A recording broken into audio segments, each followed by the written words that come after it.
আমাদের যে এই যে অনলাইন জুয়ার বিরুদ্ধে এবং অনলাইন সাইটের বিরুদ্ধে আমাদের যে ফাইট এটা অব্যাহত আছে এবং এটা অব্যাহত আছে বলেই আমরা গত 30 তারিখ থেকে এ পর্যন্ত আমরা 116টি ওয়েবসাইট বন্ধ করার জন্য বিটিআরসিকে আমরা লিখেছি।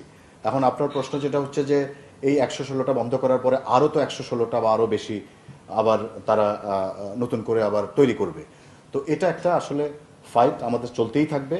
আমরা যখনই দেখব নতুন ওয়েবসাইট আসছে আমরা সেটিও আবার বন্ধ করব, এটা আমরা বন্ধ করব। পাশাপাশি এটার পিছনে যারা জড়িত তাদেরকে আমরা আইনের আওতায় নেওয়ার জন্য আমাদের সর্বাত্মক প্রচেষ্টা আছে এবং যেই প্রসেসের অংশ হিসাবে আমরা আজকে এই যে 23টি ওয়েবসাইটের যে একদম সমূলে আমরা তাদেরকে গ্রেফতার করেছি এবং এটি আমরা বন্ধ করে দিচ্ছি।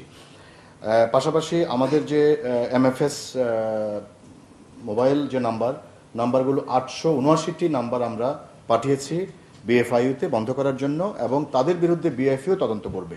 আমাদের যেমন তদন্ত অব্যাহত আছে, বিএফআইইউর তদন্ত চলছে এবং সেখানে আমরা যখন দেখব যে নাম্বারগুলো সাসপিশাস এবং যেগুলোর বিরুদ্ধে প্রমাণ পাওয়া যায় সেগুলোর বিরুদ্ধে আমাদের আইনগত ব্যবস্থা আমরা গ্রহণ করব।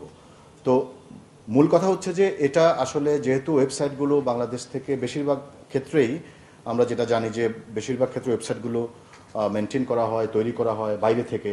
তো এগুলো আসলে আমাদের এখন চাইলে এখনই বন্ধ করে ফেলাটা এটা ডিফিকাল্ট এবং এখন চাইলে এখনই আসামি আমি অ্যারেস্ট করতে পারা সেটাও ডিফিকাল্ট।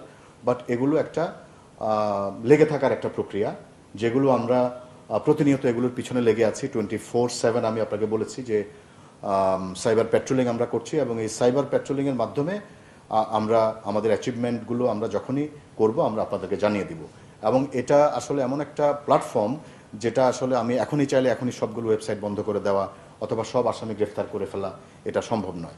বাট এটা আমাদের কন্টিনিউয়াস প্রসেস, আমাদের চেষ্টা অব্যাহত থাকবে যাতে যে কোনো মূল্যে বাংলাদেশ সরকারের এই যে অনলাইন জুয়ার প্রতি যে জিরো টলারেন্স এটা আমরা অবশ্যই পালন করব, অবশ্যই আমাদের অভিযান অব্যাহত থাকবে।